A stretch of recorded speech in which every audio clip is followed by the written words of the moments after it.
You ever see these YouTube videos where they review a compressor and they put a 1/16 of a dB of gain reduction on it and they go, "Wow, huge, this is amazing, go buy it."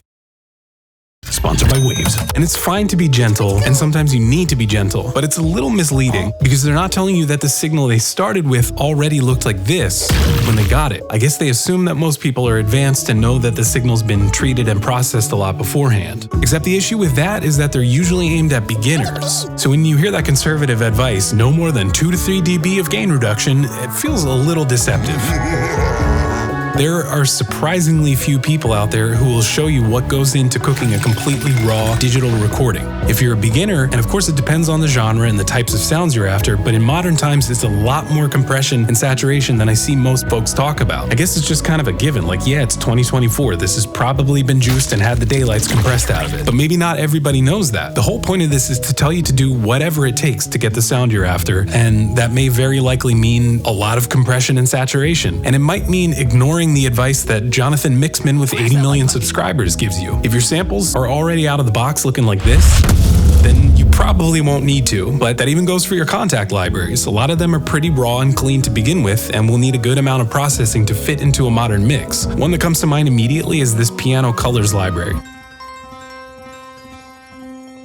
It already sounds compressed and detailed to me and would slip into a mix really easily. You'll start to get an ear for what's already been decimated and won't need as much. But especially if you're just recording in the box through your Scarlett, go nuts, my son. Don't be afraid of processing. I think we're afraid to ruin our sound sometimes, and with non-destructive media, no less. Just push it and see what happens. The only thing I would advise is to listen for some pitfalls. There is a threshold, no, not that threshold, where you get diminishing returns. And that threshold is completely up to you. I know that's scary. You have to decide for yourself what too much sounds like. To listen really critically, I like to turn the volume down really, really low. I actually have a shortcut set up in my DAW for this, a dim switch that turns the master down by something like -18 dB that I can toggle on and off. Because yes, our ears get tricked by loudness. I have been personally victimized by clipping too much and ending up with flat, fizzy noise that I thought sounded great because my ears were tired. But what happens when you turn it down that low is you can really hear what's happening to your transients and the clarity of the sound. If it still sounds punchy and clear, or whatever adjective you want it to be, that low, then you know you're still okay and haven't exceeded that threshold. And again, it's all up to you. It's a push-pull where you're weighing out density versus punchiness. Like these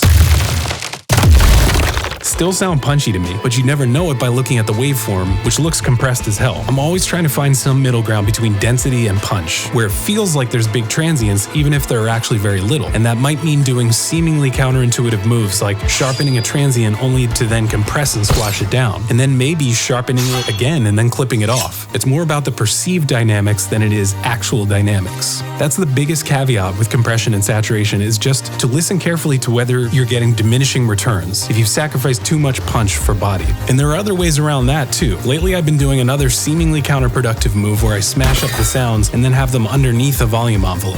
So there's these big beefy signals that are getting reshaped upstream, basically flattening them and then re-injecting dynamics. Sounds very backwards, but I love the way it sounds. I like having this sturdy, detailed signal that I can take and then reshape exactly how I want it. Anyway, this is just a PSA to take those Instagram cheat sheets with a grain of salt. Yes, mixing and sound design are two very different approaches. Some might say mixing should be a do no harm sort of process, with sound design being all bets are off. But they intersect a lot for me personally. And I say go nuts, push your processors, do whatever it takes to get the sound you're after. I'm not saying we should all default to Mick Gordon Doom levels of audio destruction, but if you're into anything remotely cinematic and larger than life, it's all but certain you're going to be processing this way. Goodbye!